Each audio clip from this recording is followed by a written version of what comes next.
Est-ce qu'une entreprise sait vraiment combien lui coûte la production de ses biens ou services? Eh bien, la réponse est souvent bien plus complexe qu'on ne le pense. Elle se cache au-delà des factures et des salaires, dans un calcul qu'on appelle le coût réel, et c'est justement ce qu'on va décortiquer ensemble. La question a l'air simple, n'est-ce pas? Une entreprise connaît-elle ses vrais coûts? Mais la réponse est absolument cruciale, parce qu'une petite erreur d'évaluation, et c'est toute la stratégie de prix, voire même la rentabilité de l'entreprise, qui peut complètement s'effondrer. C'est cette complexité qu'on va essayer de démêler. Pour y voir clair, il faut d'abord comprendre qu'il y a en fait deux types de comptabilité, et elles ne parlent pas du tout la même langue. D'un côté, on a la comptabilité générale. Elle s'adresse aux gens de l'extérieur, les investisseurs, le fisc. Elle suit des règles légales très strictes. De l'autre côté, il y a la comptabilité analytique. Elle parle aux dirigeants. C'est un outil interne, pensé pour refléter la réalité économique pure et dure, et pour aider à prendre les bonnes décisions. Alors, voilà notre parcours pour aujourd'hui. On va commencer par voir les limites de la compta classique pour ensuite arriver à une formule beaucoup plus précise. On va voir ce qu'il faut retirer des calculs, mais aussi, et c'est là que ça devient vraiment intéressant, ce qu'il faut y ajouter. Et à la fin, on comprendra pourquoi tout ce travail de précision est si important, si stratégique.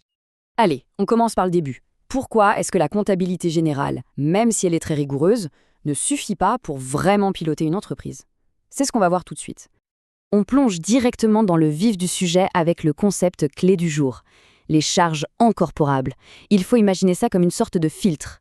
Seuls les coûts qui sont directement et normalement liés à l'activité de l'entreprise vont passer à travers ce filtre. L'objectif, c'est simple, on ne garde que ce qui reflète la vraie consommation de ressources pour produire et vendre. C'est vraiment la base de tout. Bon, maintenant qu'on a posé les bases, il est temps de dévoiler la clé de voûte de tout ce calcul, la formule qui permet de débloquer une vision bien plus juste des coûts de l'entreprise. Et la voilà. Les charges incorporables en comptabilité analytique, ou CICA, c'est égal aux charges de la comptabilité générale, moins les charges non incorporables, plus les charges supplétives. Ça peut paraître un peu barbare comme ça, mais aucune inquiétude, on va décortiquer chaque morceau un par un. Première étape de notre calcul, on va faire un peu de minage. On va regarder quels sont les coûts qui, même s'ils existent en compta général, viennent fausser notre analyse et qu'il faut donc absolument retirer. On revient à notre formule.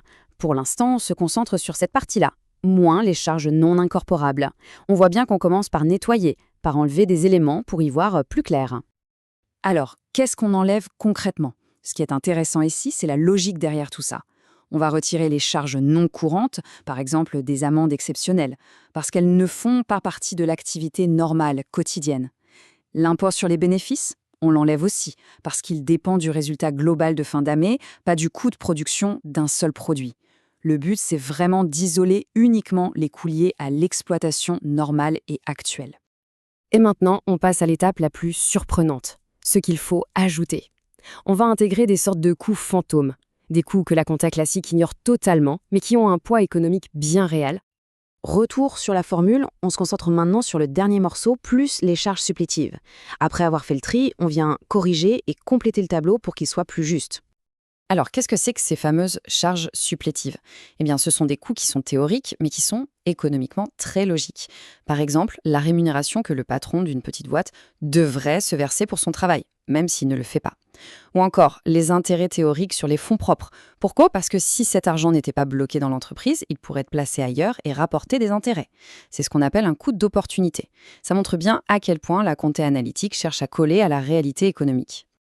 Tout ça, ça nous amène à la question finale. Mais pourquoi se donner tout ce mal? À quoi ça sert au fond, ce calcul? On va voir que la réponse est vraiment au cœur de la stratégie de l'entreprise. L'un des objectifs principaux, il est résumé ici. L'idée, c'est de pouvoir enfin comparer ce qui est comparable. Parce que sans ces ajustements, mettre deux entreprises côte à côte pour évaluer leur performance, c'est un peu comme comparer des pommes et des oranges. Prenons un exemple très simple. Imaginez deux entreprises. La première est financée par des emprunts bancaires. Elle paye donc des intérêts qui apparaissent comme une charge. La deuxième, elle, est financée avec l'argent de ses propriétaires.